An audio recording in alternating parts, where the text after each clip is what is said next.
In this lesson, let's talk a little bit about planning your site, design and function. I'm all about making your site function properly, but to me it's equally as important that it look appealing and draw people in.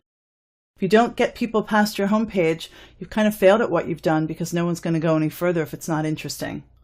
So let's talk about some of the things you need to ask yourself as you're beginning to plan your site. What's the message you're trying to convey? Are you selling a product? Are you trying to get across an idea or a concept to people? These are things that you need to think about. What is the message that you want people to take away from your website? Do you have particular colors in mind? Are you working with a brand? Do you need to use the exact colors that are in someone's logo, or are you free to use whatever colors you want? Remember that color can be used to help organize your content as well, so keep that in mind as you're designing. Have you chosen fonts? Fonts can be a great way to add interest and appeal to your site, but maybe the fonts aren't important to you. Maybe you're just sticking with a serif or a sans serif font. But if there is a designer font that's used in the logo and you want to repeat that through some of the headings throughout your content, those are things you need to think about ahead of time. What role will graphics play in the design of your content? Are you using graphics to help tell the story, or are they simply just there for fluff? And if they are there to tell the story, they need to be high quality, they need to match and be relevant with the content. Have you listed the necessary pages for the site? So in other lessons within this workshop, we talk about hierarchy and how you can plan your website and make sure that all of the right pages are in place. So it's a very good idea to plan all of this before you even begin building your first web page. What will be the focus of the homepage? Will it have graphics? Will it have an image gallery? Will there be a video? Will just simply be text content?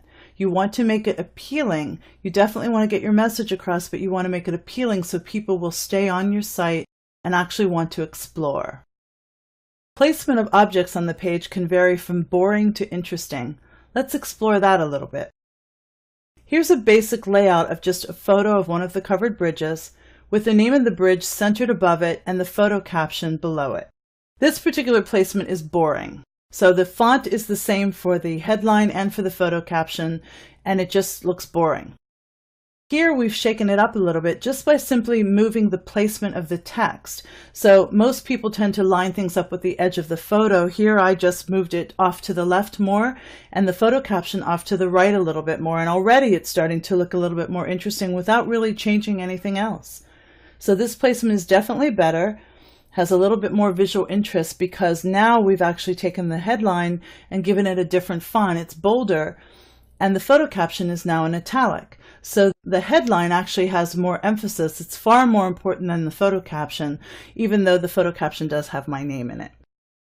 Here I've taken it and started adding a little bit of color. So this I laid out in Illustrator, but this is the photo with a dropped shadow behind it. And I've picked up a color using the eyedropper tool and put a staggered rectangle behind it, sort of like a faux drop shadow. And look what I did with the photo caption, just running it up the side and making it in a smaller font so it's noticeable, but it doesn't jump out at you. And here I've chosen another color from the wood inside the bridge, and I've made this little rectangle that runs off the page and goes parallel with this top section. So again, just adding more visual interest. Things are layered here. I like how this photo is layered over top of both of these elements. Just again, drawing attention to the photo first and foremost. So it says you can see how color and placement can really make an impact, and I think it really does. The last piece of advice I'd like to share with you in this lesson is to explore. Ideas and inspiration are everywhere, so keep your eye open. You'll find things even in nature that can give you inspiration. Look at other sites you like, find ones you like, and even find ones you don't like. What don't you like about them? You want to make sure you don't repeat that within your own site.